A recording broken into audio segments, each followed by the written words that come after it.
If you haven't seen Blue Lock, Gurumu Igarashi, also known as Igaguri, is the most hated character in the series. Why?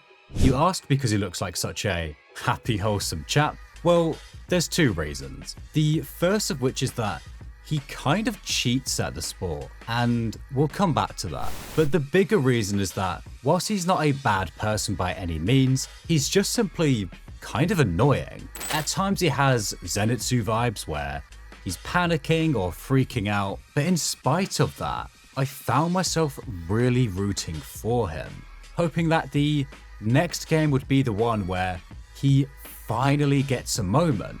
Because to me, he is the ultimate underdog, the very average guy, or actually below average for Blue Lock, trying to seize hold of the opportunity of a lifetime in front of him. A man who sees an insurmountable talent gap in front of him, but fights on regardless. And for extremely relatable reasons too. He hates his old job at the family temple so much that we see him kept awake at night by the thought of it, trembling in fear at it. Blue Lock is his one and only hope of escaping it, and yet from the moment he's walked in, he's been the lowest rank. Not once has he been anything but last, and he doesn't have a single goal or even an assist to his name. And going back to the very beginning, initially him and Asagi have a bit of a camaraderie. You know, both ranked bottom, both stuck with side dishes they hate, both lacking a specialty, a weapon as Jinpachi calls it. You know, around them they see Chiguri's speed, Kunigami's strength, Bachira's skill, and they have none of that. And they kind of share that feeling together. You know, it was no doubt a huge relief for Igaguri to have someone else in the same boat as him. But it doesn't take long for Asagi to find his. With his eyes and brain, he gets a game-winning goal against Team Y and finds himself at the top of the team's rankings. And following this, he actually stops hanging out with Igaguri as much as he used to. The unspoken bonds they had as the two weakest is evidently broken, and as such, Igaguri is left behind, still without a way to fight.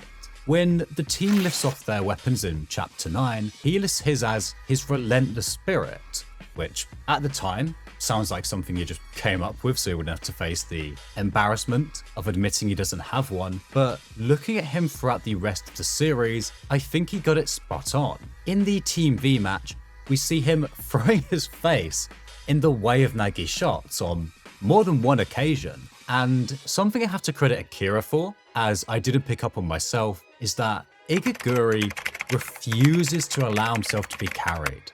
You know, a recurring theme throughout the series is that the players that don't find a way to depend on their own skill end up being eliminated. You know, Barrow's teammates on Team X who just gave the ball to Barrow to let him do his own thing. Kuon, who had to betray his team and cheat to score. Naruhaya in the 2v2, who did at least try towards the end, but still. But Igaguri has never just sat back and depended on his teammates. He's continuously tried to find a way to make himself useful and impact the game. Starting with, in Chapter 105, he charges forward alongside Rin to help him attack. And when he does get a pass from him, he doesn't just hurriedly chuck it back to him, the way we've often seen weak players do of their stronger teammates. He takes the time to think about where the best pass lies, which decision will help him get to the next stage, and not just his team. In fact, if we go all the way back to the start, to the end of episode 1, or chapter 2 in the manga, he is the first one to acknowledge what Blue Lock is. The first one to say, no hard feelings guys, we all know it's either me or you, and I'm not letting it be me. He has always looked to push himself forward, and has never hesitated when an opportunity has made itself known. He is, in a way, exactly what Ego says in Chapter 1 when he mentioned that they need to discard their common sense and live purely for their own goal. And his secret technique is the epitome of discarding common sense. So let's address the elephant in the room here, his cheating as such. Now, there's no denying that he plays dirty, and I do completely understand why people dislike him as a result. You know, in the first episode alone, we have him aiming for the asleep Bachara, then the distracted Kunigami, and then finally using Isagi as a human meat shield. But those first two instances are honestly something I can't really hold against him. You know, Iga would later chastise Kira for letting an opportunity slip, but Igaguri seized hold of the chance to go after two players who shouldn't have let their guard down in a situation like that. And whilst him grabbing Isagi is undoubtedly a very morally questionable play, to say the least, moments prior, he was kicked in the face by Bachara. And whilst again that was morally questionable and perhaps unfair, it was still allowed. No one had an issue with that happening to him, and in the world of Blue Lock, the results is all that matters. But then of course we have where his cheating really starts. Whilst not included in Season 1 for some bizarre reason, despite being before the U20 announcement in the manga, we have the 2v2 with him and Shido against Ryo and Kunigami. And jumping straight into Chapter 88, after Kunigami saves him from Shido's axe kick, we then get Kunigami's speech about how he wants to play football fair and square, whilst Shido responds that the idea of sportsmanship is outdated and idealistic, before commenting on how there's nobody who loves a fair and square match as much as he does, making the distinction between sportsmanship and fairness, which are of course slightly different concepts. Although being sportsmanlike often involves fairness, you can certainly play fairly and still be very unsportsmanlike. And Igaguri's actions in this game, whilst horrendously unsportsmanlike, are kind of fair. I don't actually think it's right to say that he's cheating, but we'll come back to that in a moment. Because what Ryo says about Igaguri is equally significant. You know, he's completely looking down on him, insulting him even when he's right in front of him, as though he's irrelevant, saying that even though he may have another Wings top scorer as a teammate, because it's Igaguri, they'll win regardless. And I want to take a moment to remind you before we get into the game that when we go back to Chapter 23, Ryo is a multi-billionaire's son. He has had everything he could have ever wanted handed to him. Outside of the pitch, he has had every unfair advantage imaginable. And in Chapter 29, we find out that he's had the talent to get into Blue Lock within 6 months of playing. The guy has been gifted with everything you can possibly think of. And to be clear, he's obviously not done anything wrong. I'm not holding this against him, but him and Igaguri share the same motive. They're here to escape the fate of having to take over their father's role, which would drive them nuts. But one was born into unimaginable wealth and luxury, blessed with extreme talent, but the other was born with none of that. And again, Blue Lock has always been, it's either me or you. So why should Igaguri simply roll over and let them beat him? Why should Ryo get to win instead of him? Why wouldn't he fight in whatever way he could? And so the match begins. Shortly afterwards, Igaguri gets the ball. Ryo runs forward to stop him and thinks that he's got Igaguri's movements figured out, as after all, it's just Igaguri. What threat is he? But it is exactly that thought pattern, and I love this. It's exactly that disdain which causes Ryo to fall for his trap. Igaguri dashes forward into Ryo, earning a foul. Don't underestimate a temple son. This is a weapon I acquired to fight on my own. The craftiness that gets fouls for the other team.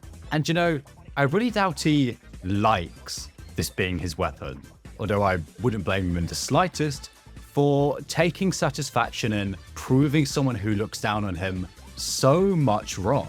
But he has searched and searched for a weapon since he got here, and he's just not found one through conventional means. His stamina, his strength, his speed, they're all extremely mediocre. Back at the end of Chapter 8, Jinpachi told them all to take up arms, use their own personal weapons, make fools of their enemies, and most interestingly, that first-class strikers all have their own unique weapons, and that they should rack their brains to find their own. Igaguri clearly did exactly that, and this is the only thing he could find. He thought well outside the box, disregarding all the things he can't do, but refusing to shut the door on himself, instead looking for something that he could use. And this is actually what Isagi does a lot of the time throughout the series. So to me, Igaguri is someone doing everything he can to embody Jinpachi's teachings, in spite of his lack of ability. But returning to the game, interestingly, we don't see Kunigami's reaction to this, but I'm sure he's strongly disapproved. I know Suzu's has spoken quite a bit about this in one of his videos, but you can imagine his frustration at losing to someone who's exploiting the rules this way, given his obsession with a fair game. But I also want to point out what Shido says, that Ryo and Kunigami are just trying to play football, but to Shido, it's so much more than that. It's life itself, which I really think applies for Igaguri too. Whilst Kunigami and Ryo do both have motivations off the pitch, like Ryo wants to escape his boredom, Kunigami wants to be a hero, it's not a need like it is for Igaguri. Later on, Ryo even admits that if he loses here, he can just go back and make a life for himself back home. And I imagine to some extent that applies to Kunigami too. Neither of them have that same need Igaguri does, where if he loses, a life of absolute misery awaits him. Obviously, all of them would be filled with frustration if they lost. But for Igaguri, and apparently Shido, there's something beyond that. And that might be why, as we find out in chapter 94, Kunigami and Ryo lose. Kunigami is eliminated. And of course, with Igaguri going forwards, that's not the last we see of him. However, the rest of this video will contain manga spoilers for the NEL arc. So if you don't know what that stands for, you're probably best to drop off here. But a huge thank you for watching. I have a ton of other spoiler-free Blue Lock videos if you want to check them out. Now, if you're still here, you probably know that in Blue Lock's latest arc, the Neo Egoist League, Igaguri continued to find himself at the bottom, still dead last, still unable to leave his mark on the world. The Barsha match goes by, and he still doesn't play. The Manshai match ends, and he still doesn't play. The Ubers match finishes, and Igaguri still hasn't left the bench. But he just won't let the opportunity slip by. In chapter 241, in a desperate final move, he asks Isagi for advice, an answer for what he can possibly do in order to survive. Because despite all his hard work, despite fighting so hard in whatever way he can, there's this undeniable talent gap that just blocks him from breaking onto the scene. But even Isagi's huge football brain just doesn't have an answer. How can someone who's unquestionably behind everyone else in every aspect survive? And so instead he asks him why he plays football, evidently forgetting that Igaguri told him back at the very start in chapter 2. But anyway, Igaguri feels kind of embarrassed by it, that he's just aiming to take over the temple instead of be the world's greatest striker. But Isagi thinks that's absolutely fine, saying that we're all humans and humans can only focus on an achievable goal right in front of them. And there's obviously the unspoken truth here, you know, that they both know Igaguri won't be the world's greatest striker. He's just not cut out for that. But he shouldn't be ashamed of it either. He's aiming for a goal that will change his life if he achieves it. A goal that sets his soul ablaze at the thought of reaching it. And he's working his butt off to get there. You know, disregarding what anyone thinks of him, looking for the most creative outside the box ways to get there, doing whatever it takes. And you know, what more can you ask of him, you know?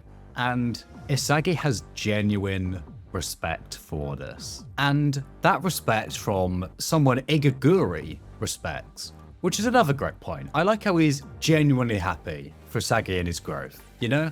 But anyway, that alone was enough to keep him going.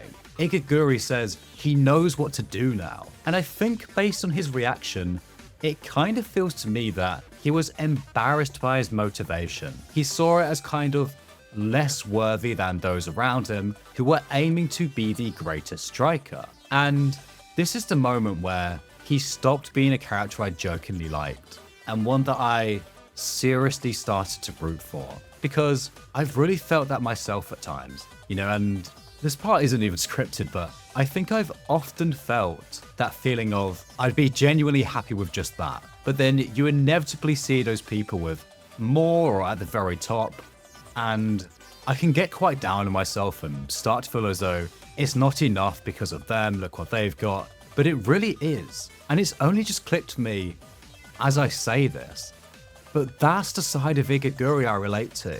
Getting an offer from a team would change his life, so who cares if he's not the best in the world or even Blue Lock? As Asagi says, he should stand proud. But sadly, as we move forward in chapter 248 when the teams are announced, Igaguri isn't included. His last desperate bit of hope being that Noah mentions he'll be looking to aggressively substitute players. His fate is out of his hands.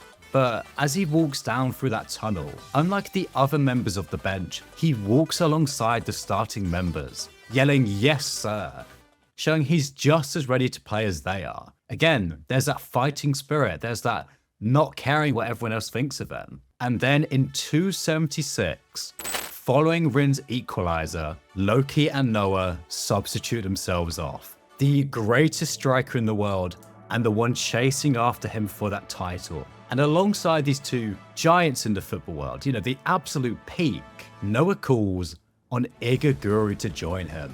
To the bafflement of everyone else on the pitch and the bench, Igaguri is given one single chance to change his fate, and he yells as he walks onto the pitch. The match kicks off and Loki smokes past half of Munchen, with Asagi thinking to himself that speed is just impossible to beat with logic. No matter how much he thinks, he just can't match a natural physical talent on that level. The pass goes to Rin, and right when everything seems over, Igaguri steps in. He knew he didn't have time for nerves or fear or to hesitate. This is his only chance at redemption, and he immediately takes it. The rank 1 player is stopped by the man who's been nothing but lost since the start. And I love the way that the writer managed to give Igaguri a moment that doesn't feel forced or unrealistic, but is just so cool. Rin's been unhinged for a while by this point. He's recklessly charging through, making him the perfect target for Igaguri. Not to mention, we saw back in season 1 that when someone pulls out something completely unexpected to him, like Nagi's 2-stage volley or Barrow stealing the ball of Asagi, they're able to catch Rin off guard. And that's exactly what happened here. Rin has never seen Igaguri use his Malika technique before. It caught him completely off guard. And so, as Igaguri celebrates, which on its own is kind of crazy, I don't think anyone else would celebrate being fouled, but anyway, the question is, can he do it again? Or was this just a one-off fluke? Does he have that reproducibility Jinpachi mentioned before in chapter 24 that is necessary for him to continue to stand on the pitch? But in chapter 280, he does just that. Rin gets past so many of BM's players, but is stopped again by Igaguri. It wasn't a one-off, and this is the only time in the entire series that I can think of where Rin got bested by the same trick twice in a row. Every other time he's adapted and overcome it.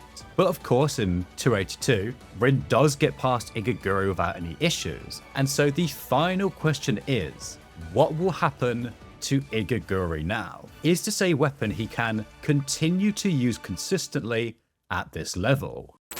So yeah, about that. That was the end of the audio I sent to Dr. Apoli to edit, and I suppose it's a good thing it did end there, because I had another 2 minutes or so where I spoke about my predictions for Igaguri that I decided to edit myself, and yeah, now I've got to scrap all of that. Although if anyone's really interested, I'll put the script on screen so you can pause and have a read. But of course, in chapter 287, Igaguri's attempt to stop Shido completely fails, and earns him a yellow card. And Noah says the exact thing he'd been dreading, that now rinsing through his moves, he doesn't have a real use, especially with a yellow card.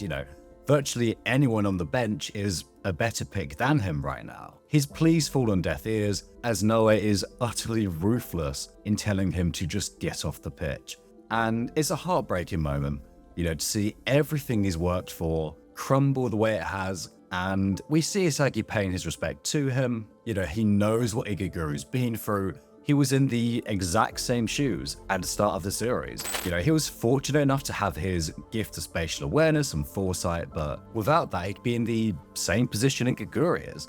Seeing all his hard work fail to make up that pure physical gap between him and everyone else. But as sad as this was, as long as he gets an offer, which he surely will, right? There are players like Hiyori who just got subbed on and yet managed to reach 20 million with just an assist. So surely he at least gets an offer. And if he does, he'll accomplish his goal. He'll escape the temple. And I think if and when that offer comes through, he'll be a very proud, satisfied monk.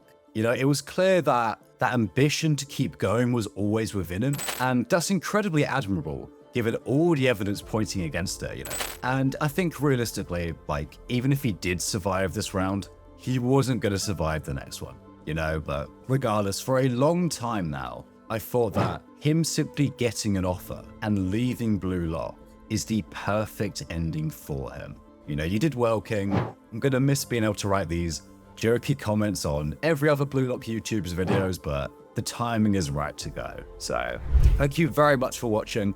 Hopefully I changed your mind on Igaguri a bit, and once the NEL is over, you can expect more Blue Lock videos from me. But until then, thank you very much for watching, and have a great day.